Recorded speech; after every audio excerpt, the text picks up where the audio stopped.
Shalom, peuple de Dieu. Nous allons passer à la deuxième partie de notre enseignement sur le temps. Bien, nous avons dit la dernière fois qu'il y a un temps fixé et révélé, c'est un temps non négociable, et un temps fixé, non révélé, qui est le temps négociable. C'est la deuxième partie que nous allons voir ce matin. Mais avant de pouvoir nous y lancer, nous allons premièrement prier. Je veux que tu baisses tout simplement ta tête. Peuple de Dieu, nous allons ensemble prier et remercier notre Dieu qui nous donne ce matin l'opportunité de pouvoir écouter sa parole. Notre Dieu, notre Père, nous voulons te dire merci. Car c'est un privilège pour nous de pouvoir encore être connectés à toi ce matin pour recevoir les mystères qui viennent de toi. Notre Dieu, notre Père, tu nous as enseigné sur le temps et tu veux davantage nous enseigner afin que nous puissions abandonner un certain langage, ô mon Dieu, et de pouvoir te prier avec conviction que tu es celui-là qui déplace le temps, que tu es celui-là qui est le maître des temps et des circonstances, l'alpha et l'oméga, le début et la fin de toutes choses. Notre Dieu et notre Père, viens siéger avec nous ce matin, au nom de Jésus-Christ. Amen. Peuple béni de Dieu, nous avons vu la dernière fois que Dieu a fait une révélation à Abraham. Il a dit à Abraham, Abraham, je te bénis, mais sache que ton peuple sera esclave dans une nation étrangère, et après 400 ans, je viendrai le délivrer. Bien-aimés, nous avons compris avec exactitude que ce genre de déclaration ne peut être changé, ne peut être modifié. Si Dieu se permet de pouvoir te révéler le temps, de pouvoir te révéler le temps que lui-même a fixé, bien-aimé, sache que ce temps ne peut plus être changé. Il est non négociable. Alors Abraham, quel qu'en soit ce que le peuple d'Israël pouvait vivre en Égypte, quel qu'en soit ce qu'il pouvait endurer en Égypte, cela ne pouvait en aucun cas être changé avant 400 ans. Il a fallu 400 ans pour que Dieu se souvienne d'eux et que Dieu vienne les libérer. Mais ce matin, bien aimé, nous allons parler d'un autre temps. Nous allons parler maintenant d'un temps qui est négociable. Quel est négociable?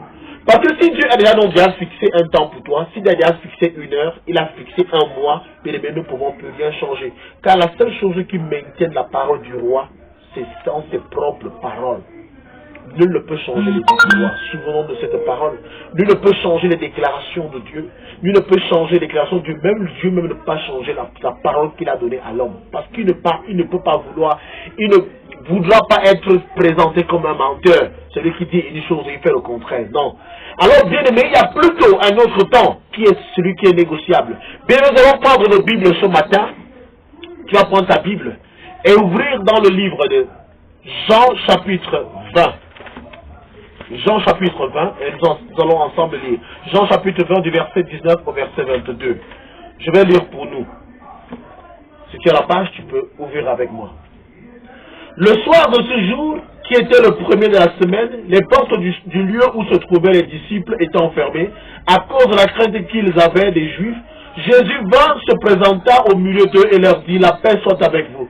Et quand il leur dit cela, il leur montra ses mains et son côté. Les disciples furent dans la joie en voyant le Seigneur.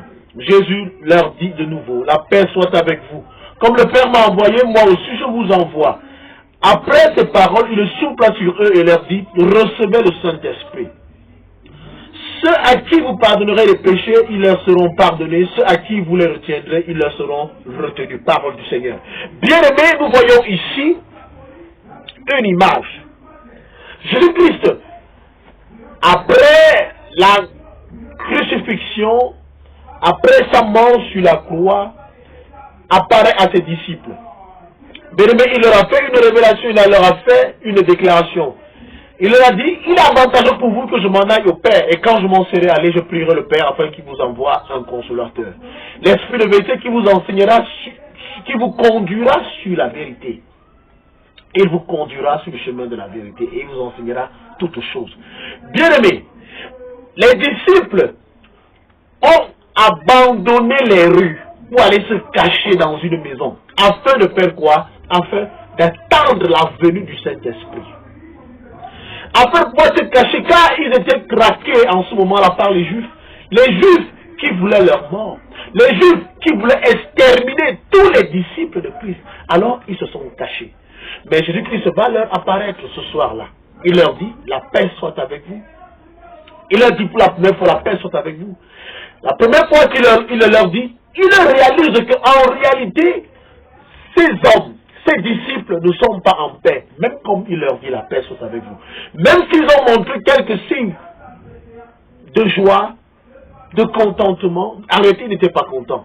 Ils n'étaient pas heureux de pouvoir écouter ces paroles. Pourquoi? Parce qu'ils savaient une chose, c'est que, quel qu'en soit ce qu'ils recevaient en ce moment-là, le maître devait partir. Quel qu'en soit ce que Jésus pouvait leur dire en ce moment-là, ils finiraient bien par partir. Alors la paix qu'il leur donne, c'est une paix de courte durée. Pourquoi? Parce que Dieu ne se concrétise pas dans ses paroles. Il leur a dit, je partirai. Bien aimé, vous pouvez imaginer dans quelle situation étaient les disciples. Alors Jésus-Christ, étant celui qui sonde les cœurs, qui sonde les pensées, il a compris réellement que ces hommes ne sont pas en paix. Il va leur dire une seconde fois, la paix soit avec vous. Et jusque là, après leur avoir dit cela, bien aimé, il va comprendre qu'en réalité, ces hommes ne sont pas en paix. C'est vrai! Mais comment pouvons-nous être en paix? Puisque c'est toi qui nous garantissais de tout. C'est toi qui nous accordais à manger lorsqu'on avait faim, toi qui nous donnais à manger. C'est toi qui nous protégeais lorsqu'on nous poursuivait. C'est toi qui nous permettais de marcher sur les eaux quand tu étais avec nous. C'est toi qui multipliais le pain. C'est toi qui guérissais les malades. C'est toi qui nous envoyais. Et en ton nom, les démons étaient chassés. Mais aujourd'hui, quand tu t'en vas, tu nous laisses avec qui? En réalité, les disciples ont un problème.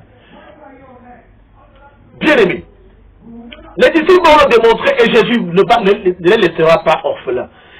Voici ce qui se passe. Jésus-Christ avait été annoncé par le prophète Isaïe et sa venue s'accomplit sur terre 530 ans après. Alors les disciples dans leur pensée disent, mais s'il dit qu'il ira d'abord rencontrer son Père, afin que celui-là nous envoie le Saint-Esprit. Bien aimé, nous nous souvenons que son voyage a mis 530 ans avant qu'il ne vienne sur terre. Après la prophétie, après la promesse d'Ésaïe, après la déclaration d'Ésaïe, il a pris 530 ans. Et selon le principe du voyage et du kilométrage, nous connaissons que un voyage que nous faisons en aller à 530 ans est le même que nous ferons en retour. C'est la même distance que l'on fait en retour. Donc ça veut dire que pour que Jésus vienne sur terre, il a fait 530 ans. Assurément, pour qu'il rentre vers son Père au ciel, il prendra encore 530 ans. Ça, c'est le raisonnement humain. Ça, c'est le raisonnement de la chair. Vous savez, à un moment donné, l'esprit en nous se tait et notre chair veut raisonner. Oui, la matière peut parler. Et quand la matière veut parler, à un moment, on perd le spirituel. Parce que l'esprit et la chair ne vont pas ensemble. Alors les disciples se mettent à raisonner de cette manière. Pourquoi pas-il attendre? Nous risquons de périr, puisque les juifs là-dehors ne badinent pas. Les juifs là-dehors sont sérieux, ils veulent finir avec nous. Alors, s'il faille attendre que Jésus-Christ aille vers le Père, qu'il prenne encore 530 ans, et que le Saint-Esprit redescende sur terre, il prend encore sûrement 530 ans, puisque le voyage reste le même, la distance reste la même. Alors, ils vont montrer leur mécontentement. Et Jésus, ayant compris cela, il va déplacer le temps. Au verset 22, il est donc écrit, après ces paroles, il souffla sur eux et leur dit, recevez le Saint-Esprit. Bien aimé, les disciples vont recevoir le Saint-Esprit qui était fixé dans un temps lointain. On ne sait pas réellement en quel temps est-ce que le Saint-Esprit était promis, mais nous sommes sûrs d'une chose, c'est que le Saint-Esprit devait être accordé après le retour de Christ et après la négociation auprès du Père. La prière est une négociation. Je prierai le Père afin qu'il vous envoie un consolateur. Donc Jésus ira négocier avec le Père. On ne connaît même pas le temps que prendra aussi la négociation. Alors, Jésus-Christ va déplacer le temps. Jésus-Christ va ramener la chose. Alléluia. Il va ramener la chose. Il est possible que Jésus-Christ ramène ton temps. Il est possible que Jésus-Christ déplace le temps. Bien aimé. Jésus-Christ va démontrer aussi quelque chose à ses disciples. Il leur montre une seconde fois qu'en réalité, il n'y a pas un autre Père. C'est lui qui est le Père. Car il a déclaré déjà que celui qui m'a vu a vu le Père. Car le Père et moi, nous sommes une même personne. Alors, il ne va pas attendre de voyager. Puisqu'il leur a dit, quand je m'en serai allé, je prierai le Père. Mais là, il n'est pas parti. Mais là, il a déjà envoyé le Saint-Esprit. Il a remis dans le Saint-Esprit. Bien, mais certains disciples ont attendu plutôt la Pentecôte. Certains l'ont vu, ont expérimenté le Saint-Esprit avant la Pentecôte. Il est possible. Et quand les disciples ont demandé, ils ont demandé le Saint-Esprit pas pour de l'argent, mais pour prêcher avec audace. Quand tu demandes à Dieu pourquoi. Il faut savoir. Si tu demandes pour les bonnes raisons, il déplacera ton temps. God is love.